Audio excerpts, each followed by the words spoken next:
My young friends, I find myself in a very unusual situation where the students can see me, but I cannot see the students. I also do not know what time of the day it is when you are watching this video. I do not know whether to say good morning or good afternoon or good evening. But one thing I know for sure, I know what kind of people you are. See, presently I am a retired scientist. I retired 9 years ago. But I have been a teacher for many years at IIT Kanpur and IIT Kharagpur, and have taught hundreds of students in those institutions and elsewhere. I especially have always vibed very well with the undergraduate students, and I have found that basically every class was so very similar. There are always some students who are very sincere, they take down notes, copious notes, and if I utter one sentence, they write down 3 sentences. There are some students who are never looking at me, they are looking at the walls or through the windows, but somehow I can sense they are listening. Means I have asked them some questions later and they could respond very positively.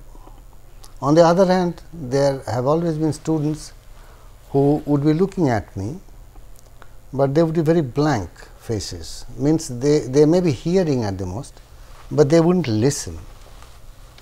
And obviously, there would be some students who would rather be elsewhere. Now, as a teacher, most of us who have been teachers would like to connect with those people, a few people who are listening, and through them we connect with the class.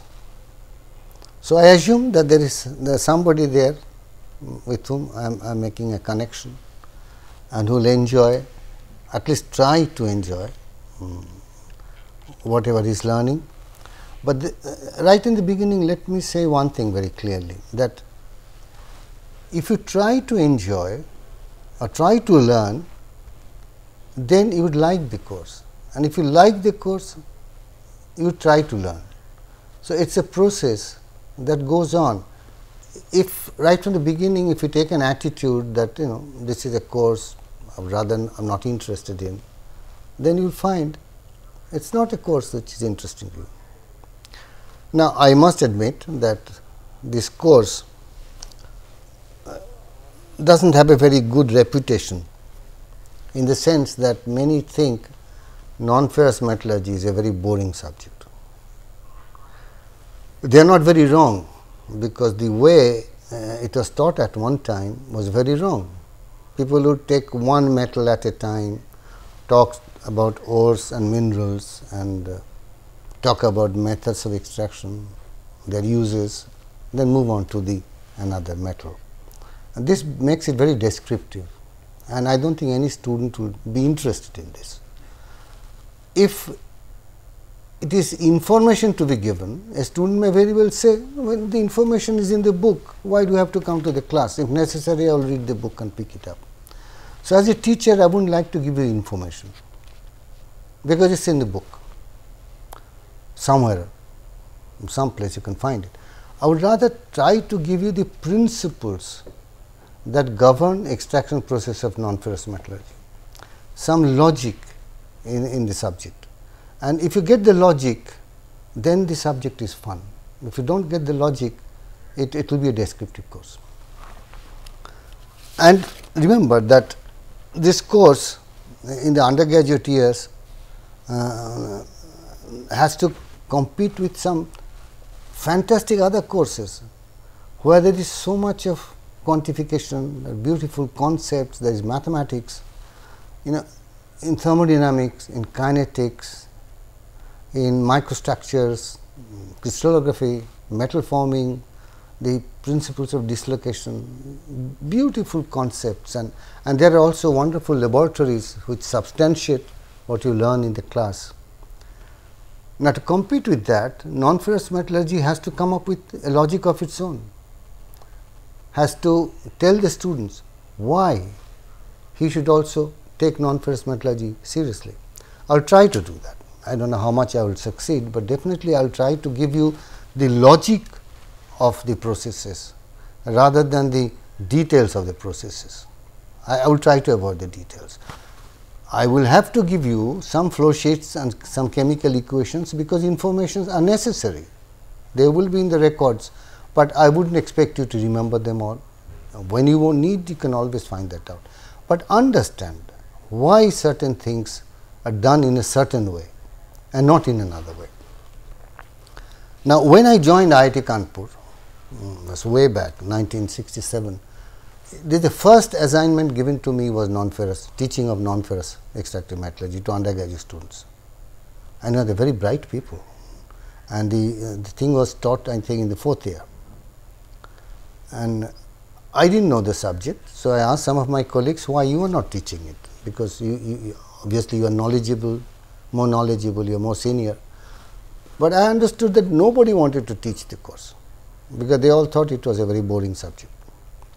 And there were not very many good books either. I went to the library and I saw some books.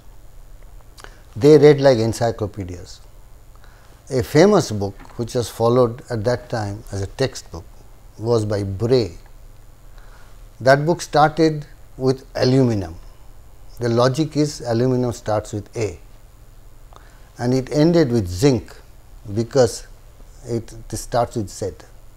Now, had aluminum been called zaluminium, it would have gone to the end, and had zinc been called something with A, it would have been discussed first.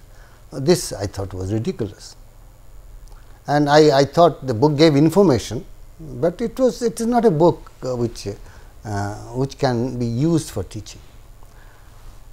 So, I started writing a book, and finally, with the 2 other colleagues of mine, I wrote this book, that is way back.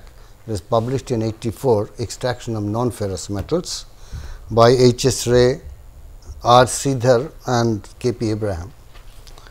I would follow this book to a large extent. It was published by affiliated East West Press Private Limited. It has not been revised in last 25 years, and it is going into 13th print. So, many of the data given are old, but the principles are not old. The principles remain the same, but I will certainly update as I go on. So, as I said, we have tried to give a logic for this course in this book, and to that I will come a little later. The logic is simply this, that I will try to put all these metals in some groups, and there will be 4 or 5 groups. They will be discussed in terms of their occurrence in nature, because if they occur in nature in one form, the processes for their extraction would be governed by one logic than if they were present in another form. So, that is the whole idea. But before I proceed, just a little bit about my introduction, where I was earlier, and everywhere I was very much concerned with non-ferrous metallurgy. Now, let me give you discuss 2 equations to tell you how, when we write an equation in non-ferrous metallurgy, we are not doing what we do in chemistry. Now, had this been a course in chemistry, I would have said that titanium can be produced by reduction of titanium tetrachloride by magnesium, or reduction of titanium tetrachloride by sodium, and period. Then I will proceed to something else. But actually, here, once I write these equations, I start thinking of something quite different than what a chemist will do. I like to ask this question: why is it that in Kroll's process for magnesium reduction, we get a product which is powdery, which is spongy, which is not a solid metal. Whereas, in the Hunter's process, we find that we get a crystalline product, means which can be straight away rolled, made into a sheet. Why should this difference be there? And there is a very interesting reason. I am not going to discuss everything now, but I will hint at it. Now, you look at the first reaction, that is Kroll's process. It is what we call a termolecular equation in a condensed phase. One molecule of titanium chloride finds 2 atoms of magnesium and forms a titanium atom and magnesium chloride, the bulk. And there are atoms of titanium being produced one after another. There is no reason why they should be consolidated. They remain separated, they produce a spongy mass. Whereas, in the Hunter's process, actually the way this reaction is written is not the way the reaction takes place. Because if you look at it, what the reaction says is that you have a gas phase and one molecule of titanium tetrachloride, which is moving around, finds 4 atoms of sodium at one place and the reaction takes place. What is the probability of 4 atoms of sodium and 1 molecule of titanium tetrachloride to come to one point?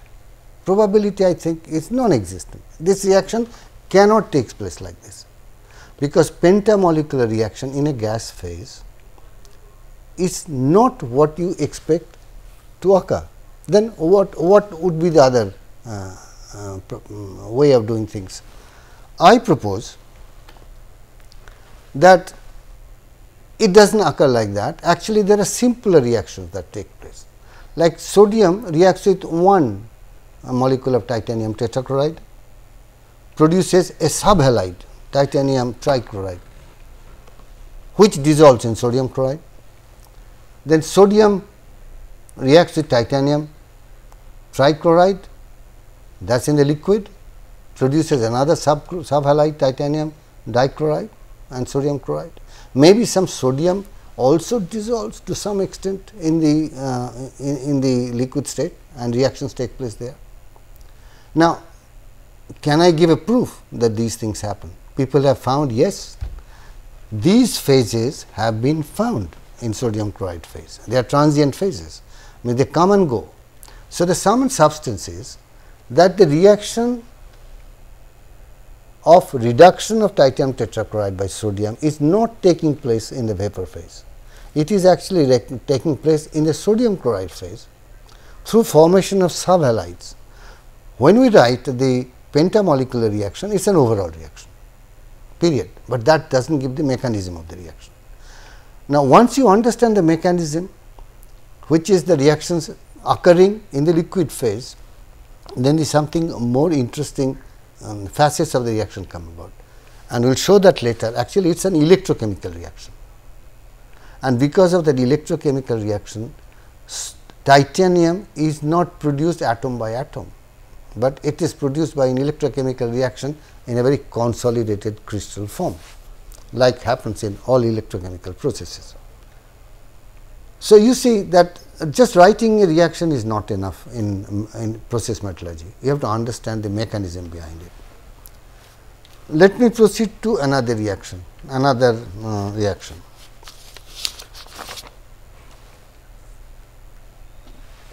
Many oxides, and as we have written MXOY, can be reduced by aluminum, because aluminum forms a more stable oxide Al2O3 and it releases the metal. An example is, you can take Fe2O3 mix with aluminum powder, and all that one has to do is simply to ignite it. There are many methods of igniting. Just a small part of it should become heated to 900 degrees or so, and then the reaction proceeds. It is highly exothermic, and then it becomes autogenous. means you do not have to supply any more heat. It will continue, not only continue, it actually can sometimes become explosive, because so much of heat is generated, and we might have to control the reaction by keeping there excess of metal M, which so that it can absorb some heat and control the reaction. This kind of reaction is used in a very interesting process called thermit process. A thermit mixture is made by mixing aluminum powder and iron oxide, sometimes even pure iron ore, and this can be used to weld cracks in railway tracks, in rails. You find there is a crack, so you make a mold around it, put this mixture and simply ignite it, reaction takes place, molten iron produced fills the gap and the rail is welded. On the spot you can do this, you do not have to bring a furnace or anything, you just need a device to ignite, and there are many ways of putting initial heat. Now, this is not the only reaction. Aluminum as well as calcium, both of them form stable oxides, can reduce many metal oxides. Now, we might be tempted to think that these reactions are very favorable from energy point of view, because once started you do not have to supply any more heat, it goes on producing heat. But the fact is, this is a wrong way of looking at things. We are being very short sighted. The question to be answered is, to make it energy favorable from the point of view of energy, we also have to ask the question, how much energy is required to produce aluminum, which is a reducing agent. Now, it so happens aluminum needs a lot of energy to be produced. So, if you take that energy into account, then it is not a very good process from the energy point of view. We analyze such reactions now, all reactions now, by using a term called process fuel equivalent. We take into account all the energy that goes into production of the raw materials, input side. Then we take into account the exothermic heat that is coming out. We also take into account the sensible heat of the products. Maybe there are gases that will come out, and from where we may be able to extract some sensible heat. All that taken into account can be used to define a term called process fuel equivalent, based on which only we can talk about energy, whether the process is favorable point of view of energy. This process is not favorable point of view of the energy. So, these are the way we will analyze things. Now, before I proceed further, let me first define what is a non-ferrous metal. Now, obviously, non-ferrous metal is a metal which is not ferrous, but one has to say a little more on that. If you look at the periodic table, which has more than 90 elements, many of them are obviously not metals, like you have inert gases, you have other gases, nitrogen, then you have chlorine, bromine, fluorine, you eliminate them. Then there are some elements which are non-metals, carbon for example, iodine, they may be solid, they are non-metals. If you eliminate them, you are left with about more than 60 elements which are considered non-metals. You know what is the definition of the metal? Metal normally we say is something which has a luster, we call it a metallic luster, which have some mechanical properties, which would have some strength, etc., etc. Of course, there are some exceptions like mercury. Mercury is classified as a metal, it is a metallic luster, but it is not a solid. Whatever it is, there are some more than 60 non-ferrous metals. Now, we are going to talk about extraction of most of them, but not one by one. We will put them in groups, and very often if you have understood the extraction of one or two, you can very well guess how the other metals in that group will be extracted. Now, we are going to take another class of alloys which combine ferrous and non-ferrous. These are ferroalloys. Like there are alloys which contain iron and nickel, we call ferronickel. Similarly, we have ferromanganese, ferromolybdenum, ferrochromium, ferrosilicon. We will discuss how these are also produced. The reason is that many non-ferrous metals which go into ferroalloys are mostly produced as ferroalloys and not as in the elemental form. Like there is more demand of ferronickel than nickel, of ferrochrome than chromium, because these ferroalloys are used to add these alloying elements nickel, chromium, vanadium, manganese into steel. And steels acquire special properties because it has non-ferrous metals in various amounts. Like you want to produce stainless steel, you definitely need chromium and nickel. They will be added to molten steel as ferroalloys, not as chromium or nickel. So, in the industry it is much more advantageous to produce the ferroalloy itself, which also dissolves very fast because it has a low melting point. So, we never add nickel or chromium in elemental form to form ferroalloys. To form steel with these metals, we add ferroalloys. So, we will discuss ferroalloys also.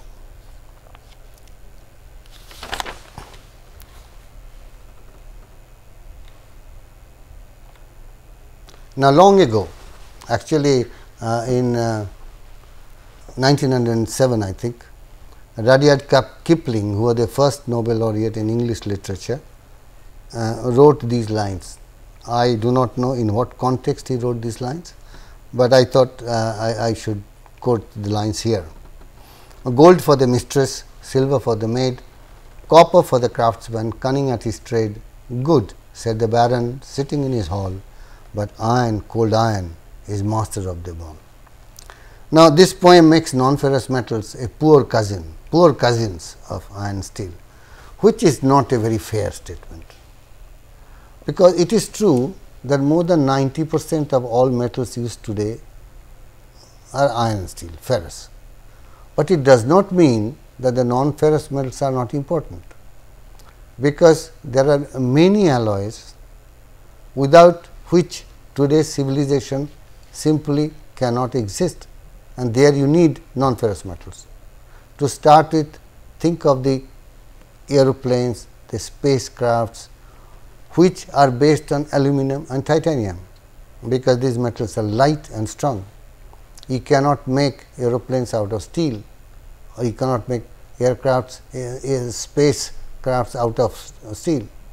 There you need titanium, aluminum, also some other elements. Electrical applications need copper, because copper is a very good conductor of electricity. Silver is even better conductor, but silver is expensive, so you cannot have silver wires, but there are some critical contacts, electrical contacts where silver is to be used. Similarly, all metals have very critical applications, and we will come to their uses when we talk about them. Precious metals, gold, silver, platinum, palladium, not only they are very good for making ornaments. Of course, people these days are making ornaments out of steel also, but a woman would rather have gold and silver than steel to wear around her neck. But these precious metals make fantastic catalysts for critical reactions, especially platinum and palladium. There are also other uses. So, though iron steel is the basis of our civilization, we need to have these precious metals. Now, to show you the importance of iron and steel vis-a-vis non-ferrous metals, let me just say that today the world produces 1350 million tons of steel. That is more than 1000 million tons, of which India produces 40 million tons or so, which is about 1/30th, 1/25th. As regards next comes aluminum, whose world production is around 40 million tons only. So, in steel you have 1350 million tons, next you have aluminum which is 40 million tons, of which India produces 135000 today, means 1,035,000 in 2009. But then it is a big improvement from 1980, when the figure was 250,000. So, in the last 30 years, we have grown say 5 times. It is not much of a growth. I think China is way ahead of us. And aluminum is one sector in which India can grow, because India has very good aluminum ores. Of course, the problem is we do not have power which one needs for aluminum extraction. So, India is trying to go to other countries like Vietnam or Dubai, where power is cheap. India has the know-how and the human resources. So, they are trying to go and open up plants, but it has to come up in India also. Look at the other elements. Copper, it has grown tremendously from 50,000 in 1980 or so to 650,000 today. Zinc has gone from 1,000 to 585,000. Cadmium, which is a byproduct of zinc, is produced a large amount today. Lead also has gone up from 35,000 to 61,000. The problem with copper, zinc, lead is that in India the ores are very limited. But if once we have the know-how, we can always import the concentrates and produce them in India, which some companies are doing. So, all I can say is that we have a long way to go in non-ferrous metals production. Now, India has had a fantastic history, to which I will refer to a little later. Our present is not bad, but I think our future has to be much brighter. This is just to repeat that world production of aluminum is 40 million tons per year and steel is 1350 million tons per year. Okay. Now, let me come to the learning objectives of the first module, where I am talking about the history of metals. First is to discuss past, present and future of non-ferrous metals production in India. Then to discuss fundamental principle. No, I am sorry, I am talking about the learning objectives of the course. Discuss past, present and future of non-ferrous metal production in India. To discuss fundamental principles of extraction and refining of non-ferrous metals. To understand applications of thermodynamics and kinetics. To discuss extraction of groups of metals according to modes of occurrence of nature of main starting compounds, and then to discuss energy and environment related issues in metal production. Now, to try to do a bit of that whenever I talk about a metal or a group of metals, but I will discuss them with lot more emphasis at the end of the course, because today anything we do, we have to keep in background environmental angle, the energy angle. So, that will come at the end of the course. We start the course, and that is the main subject now, a brief history of non-ferrous metal production in India and some of our remarkable achievements in the past.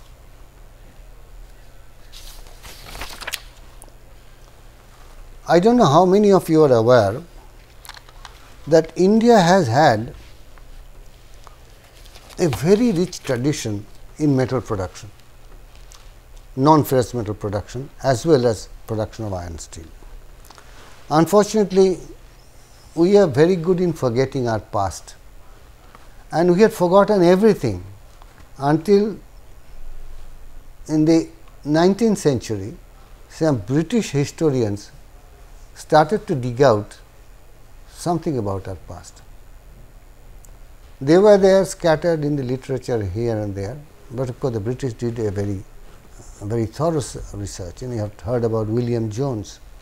There was a Colonel Todd who wrote a history of Rajasthan, and many of the early metal activities were in Rajasthan area. I will come to that. I do not know whether you are aware that India had forgotten Ashoka also. until 17th or 18th century, nobody ever talked about Emperor Ashoka. People had remembered Buddha because the Buddhists had maintained a tradition. Ashoka was forgotten. It is only the Britishers who found in inscriptions on pillars and monuments and stupas repeatedly a reference to somebody called Priyadarshi. That Priyadarshi came again and again and again, and they started asking the question, who is this Priyadarshi? Who says he has erected these monuments, these stupas, whose living instructions? Then only they finally found this Priyadarshi was no other than Emperor Ashoka, who either assumed the title or people gave him that title. You know, Priyadarshi means good to look at. Some say it also means one who looks at others affectionately, because he always considers himself father to his subjects. Just imagine we have forgotten Ashoka. So, no wonder we have forgotten many other things, but now a lot of research is being done, and in last 50 years or so, many papers have been written, books have been written, and I am going to give you information that I have collected from 3 books, all written by Professor A.K. Biswas, who was a very dear colleague of mine in IIT Kanpur. He is a great name in mineral beneficiation area, but he has also written some fantastic books, all published by DK Print World Limited and very highly acknowledged. One is on minerals and metals in ancient India, volume 1, archaeological evidence. The other one, minerals and metals in ancient India, volume 2, which he wrote in collaboration with his wife Sulekha Biswas, who is a scholar in Sanskrit, so she could read and translate the Sanskrit, old Sanskrit scripts. And third, minerals and metals in pre-modern India, which means before the Britishers came, so from the Middle Ages to the Britishers. So, I have collected some information from these books, which I would like to share with you.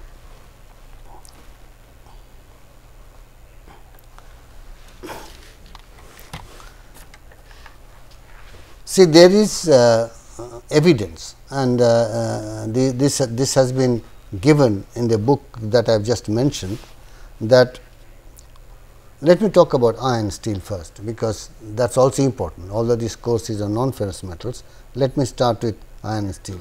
There is evidence that India exported 5,000 kg of steel towards the end of the 7th century, and nearly 25,000 kg of iron ore, ironware. At that time, there was a Dutch establishment in India. The Dutch establishment have left records that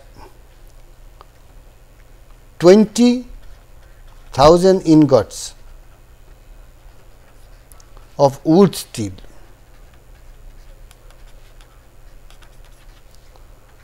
went out every year, went out of India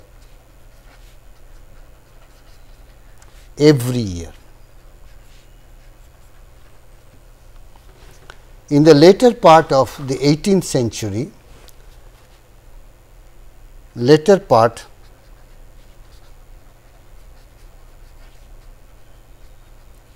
of 18th century, which is pretty close now, remember, there were 10,000 iron and steel furnaces all over India.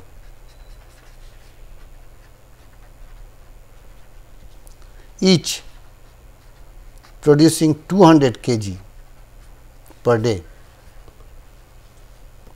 Most of them were done by tribals, they were in forest areas, and so India was producing, each of them produced 20 tons per year, assuming 100 working days per year. So, India was producing easily 200,000 tons per year of iron steel.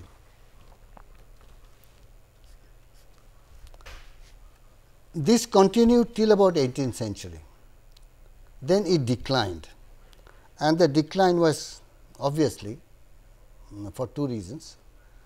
Firstly, the Britishers did not want the local iron and steel manufacture, and they were importing much cheaper steel from England.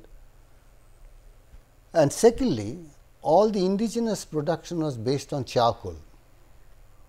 For centuries, India used charcoal to produce, and charcoal was becoming more expensive. India never went in the coal route, that coal to coke and reduce iron ore. It was always charcoal based. That is why we made very special sponge iron, very pure sponge iron, and we have examples of the iron pillar of Delhi, which is still existing. So, India had a thriving iron and steel thing, but it had to die. It died a natural death, I would say. Incidentally, the first iron works of India that came up when we had ISCO, we had Bhadrabati. You have heard about Visvesvaraya, the great engineer. Bhadrabati, that was also initially charcoal based. The idea was that they will use forests and they will regrow trees, but of course, that could not be sustained. So, that has gone out now. So, this is was the iron and steel scene. About the non-ferrous metals, I will come a little later as to where did India stand.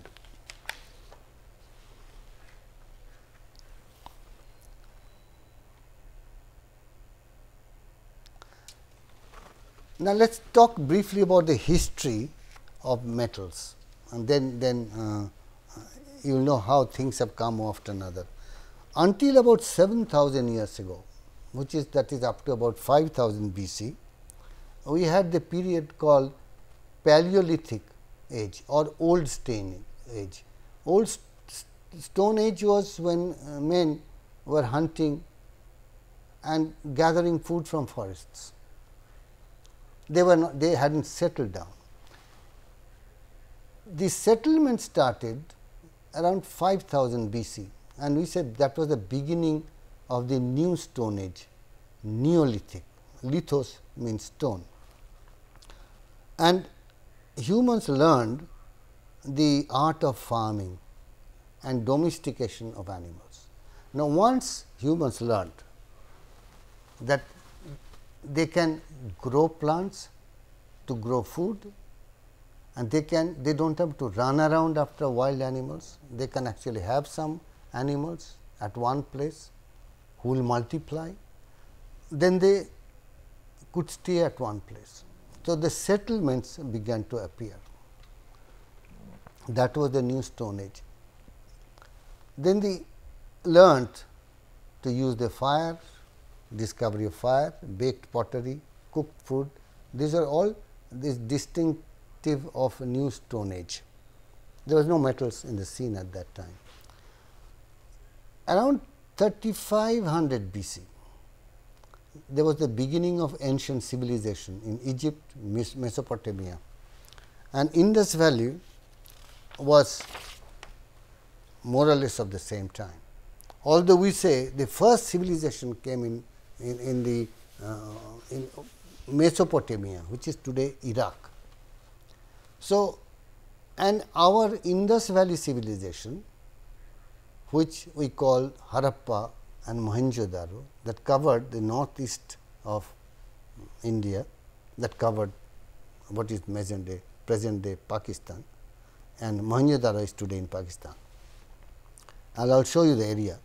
There is a reason why the developments took place in that northwest of India, because it was close to the Middle East, Central Asia. So, that is where things were happening, and there was cross fertilization of ideas, migration of people. We have heard that actually Aryans came from Central Asia. Some people say it is a wrong theory, and there is a lot of evidence to say it did not happen. There is no such thing. Maybe people went from here to there, or people were always there. So, I would not go into those theories, but it is true that it was almost simultaneous. Egypt, Mesopotamia, Indus Valley, and China also. China also had the beginning of metallurgy more or less at the same time.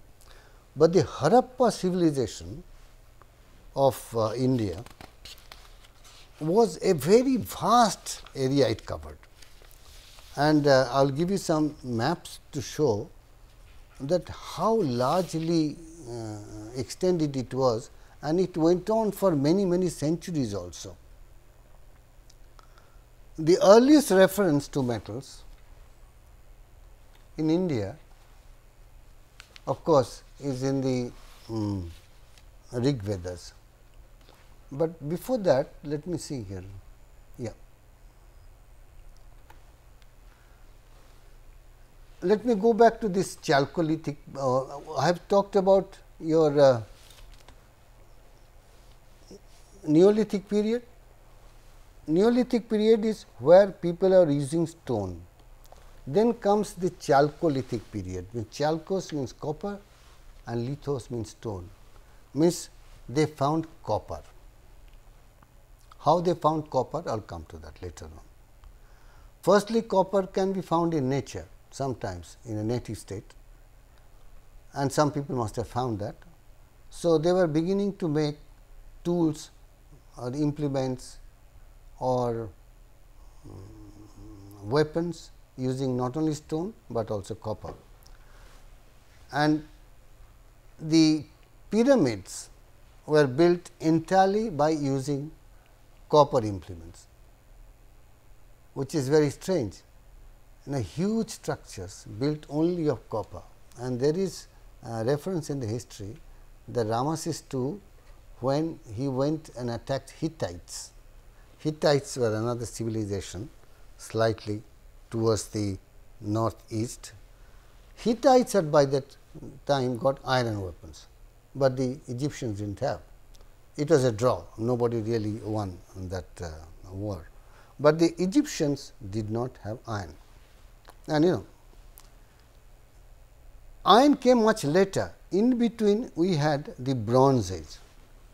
About 1500 to 2000 BC, there was discovery of tin mixed with copper to produce bronze, which actually is a very strong metal, strong alloy, which is also corrosion resistant.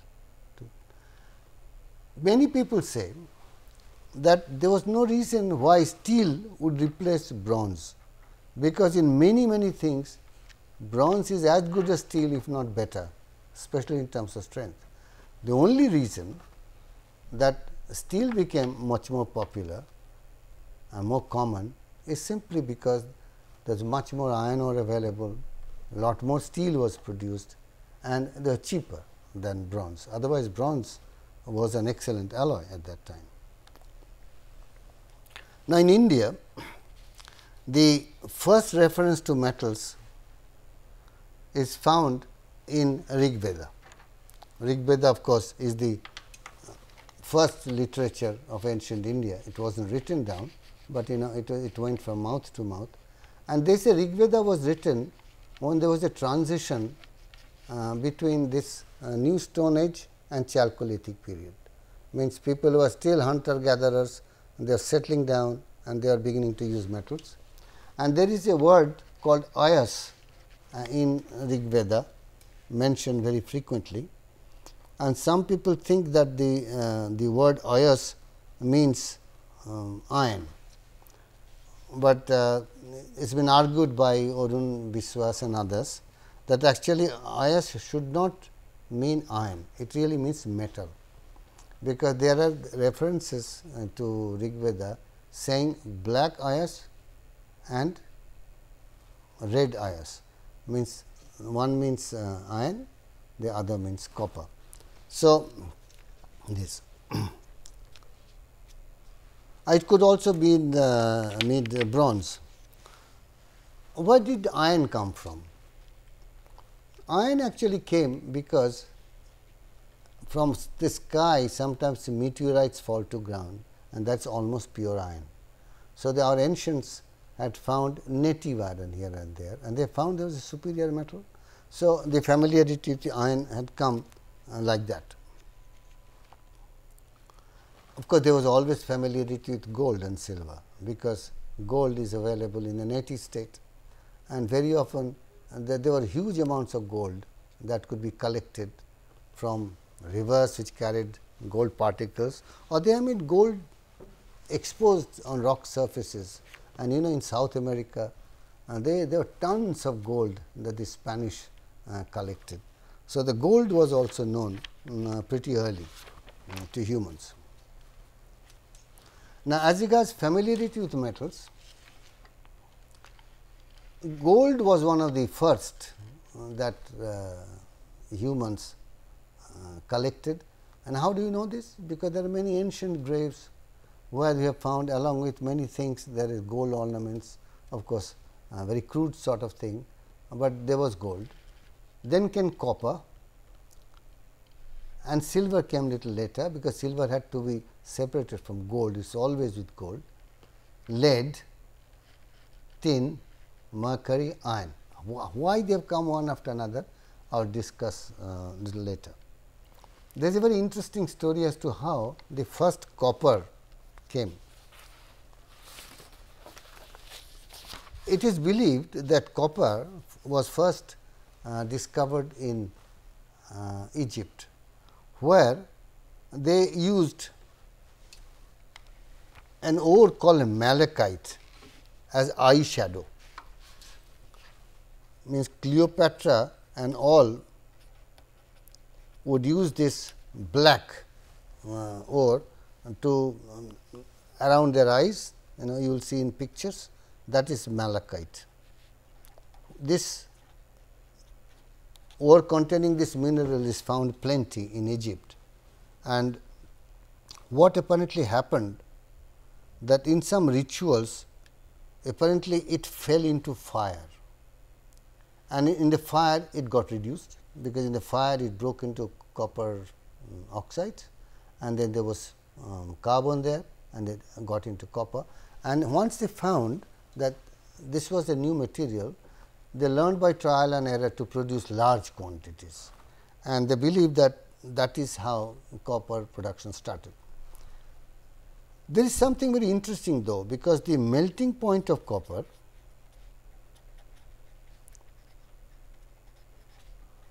is 1200 degrees, around 1200 degrees.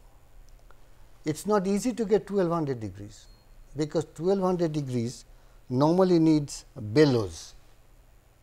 Like you put a fire, it will go up to 900 and 1000, and then if you blow air by using bellows, then the temperature will go up. Somehow they had found a way to do this. I do not know how they found it, they will do that. Now, I think I made a mistake. The melting point of copper is not 1200, it is actually near 1100, 10,083. Yes, sorry, melting point is 10,083. But to make the process happen, you need to go slightly higher temperatures, which needs bellows, and these bellows, they have found, the Egyptians found some way of getting to the temperature of 1100 or 1200 degrees, and they were making copper. How did they make bronze? Obviously, to make bronze, perhaps there was some ore where there was already some tin, and tin got reduced, got mixed up with copper, that is how bronze came. You know that ores are seldom pure minerals, there are always mixtures of minerals and all kinds of impurities called gangue.